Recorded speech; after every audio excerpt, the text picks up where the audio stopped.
right, weave my way up here. Words per minute. All right. Thanks for having me. Yes, I hope the accent is not a problem. I was telling folks at another reading that I was in a taxi cab not long after I got here, and the guy said, "Oh, I love that voice. What is that? Now, where are you from?" I said, "Alabama." And he said, "Oh, what is it they call you people?" I was like, he said, "A redneck." I said, "That's right. That's right, sir. Correct." Anyway, this is the first little bit from my second novel, from the perspective of Ray Thompson, and I also have to thank Ray for stepping away from the world of fiction to help write my thesis. So she's doing a self-interview with me. But anyway, A Strict Diet of Reverie. Some say that the truth will set you free. I often wonder which version of the truth they mean. Sure, facts are facts. If I stepped off the ledge of the Chrysler Building, I would become indelibly acquainted with the laws of gravity. Fact. But beyond the laws of mathematics, life is, at best, a collection of gentle fictions, and at worst, unrepented fabrications. For the longest time, I remembered one of my mother's boyfriends as the man who got arrested for spanking me with a shoe. But my mother said that never happened. "Where on earth did you get that idea? He did not get arrested for spanking you with a shoe. He got arrested for knocking over a cigarette stand at that stinky little bar on Lincoln Avenue."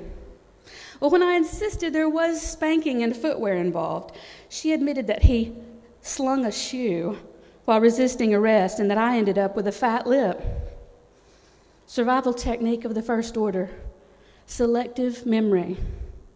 My overbig human brain was struggling to complete partial images, to rationalize the irrational, and to somehow shore up the spongy building blocks of self-perception. I was more comfortable with the idea of being spanked with a shoe than I was with the idea of my mother parking 5-year-old me in that stinky little bar on Lincoln Avenue. Now, I don't believe in thunderclap moments of revelation from which a person emerges changed forever, all the bad habits quick cast for virtues. I mean, only in Hollywood can you undergo an apocalypse in the time it takes to make instant pudding. But there was one weekend, not long ago, that made me question my theory. In a single weekend, I was forced to suck the sugar coating from my version of the truth, and I realized that I've spent the last 40 years giving eyewitness testimony from my car crash of a childhood. And while that relieves some of the responsibility, it relieves none of the guilt. I still feel like a hungry child trying to survive on a strict diet of reverie. But I'm getting ahead of myself. The first man I ever mistook for my father went by the name Hula. Tattooed on his right arm was a curvaceous brunette wearing little more than a grass skirt and a hibiscus behind her ear. She strummed a ukulele which, for the sake of modesty, concealed some of her very ample bosom. When Hula flexed his bicep, she danced. His real name was Tom Mayfield, and he worked at an amusement park called Maison de Reptiles. He worked there with his friend Leo Burdette. And that's where they met my mother, Judy. Hula and Leo skippered a canopied boatload of tourists through a course of tame Florida swampland. Judy dressed like Tiger Lily and sold headdresses, tom-toms, and rubber tomahawks at the souvenir shop. It didn't take long for Hula and Leo to find my mother. Judy was magnetic north. Men gravitated to her with hard-boiled certainty. One long weekend together was all it took. Judy and I checked out of our hotel room and moved in with the boys, as she called them. I had a room of my own, which Hula painted purple, and they shared the only other bedroom. Nobody made a big deal out of sleeping arrangements. Sometimes Leo was on the couch, sometimes Hula was on the couch, and so without discussion, I came to understand that they were taking turns sleeping with my mother. It worked for almost a year. Now, I say that Hula was the first man who I ever mistook for my father, but this was not because I had a habit of adopting father figures from Judy's stable of boyfriends. Rather, he seemed to love me so completely, I thought, well, there must be a reason. One morning, while Hula cooked breakfast, I watched him standing there in his white t-shirt, hair still wild from sleep, smile on his face like somebody really important had made a special present out of me. And I asked him, I said, "Are you my dad?" Hula flipped the eggs and said, "Near as damn it." Not many days after that, we left. Judy and Leo waited until Hula was out of the house, and then they gutted the place. They took everything that would fit into the bed of an old truck that Leo had stolen. Leo even took a roll of bills that Hula kept hidden in an old boot.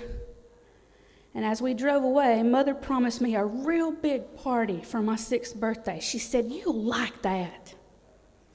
Well, Hula stayed on at Maison de Reptile until he had enough money for a bus ticket home. He went back to Alabama, married Amanda Ford, and went to work at Ford Feed and Seed.